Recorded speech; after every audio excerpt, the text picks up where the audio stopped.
ఇంట్లోనే ఎంతో healthy and టేస్టీగా మనము పూరీలోకి ఆలు కర్రీ ఎలా చేయాలో ఇప్పుడు చూడబోతున్నాము. సో ముందుగా కడాయి పెట్టేసుకొని ఆయిల్ వేసేసుకొని నేను ఆవాలు యాడ్ చేసేసుకున్నాను. సో ఆవాలు కొంచెం వేడిగా ఏం చేశానంటే నేను పచ్చనపప్పు అండ్ ఉల్లిపాయలు, పచ్చిమిర్చి, కరివేపాకు ఇవన్నీ కూడా యాడ్ చేసేసుకుంటాను. నేను ఇక్కడ ఉల్లిపాయలు నేను లావుగా కట్ చేసుకున్నాను, మరీ సన్నగా కాకుండా. సో ఉల్లిపాయలు కూడా కొంచెం ఫ్రై అయ్యాక కరివేపాకు, పచ్చిమిర్చి యాడ్ చేసేసి సాల్ట్ యాడ్ చేసేసి నేను పసుపు కూడా యాడ్ చేసేసుకుంటాను.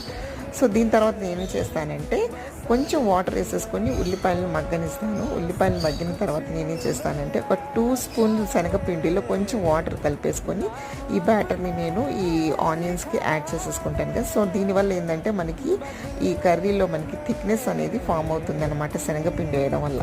సో దీని తర్వాత నేను బంగాళదుంపని ముందుగానే ఉడికించుకొని హ్యాండ్తో ఇలా స్మాష్ చేసేసి నేను కొంచెం వాటర్ కలిపేసుకొని మన కన్సిస్టెన్సీని బట్టి మనం ఏం చేయాలంటే ఈ కర్రీని మనము అడ్జస్ట్ చేసుకోవచ్చు గైస్. సో మనకి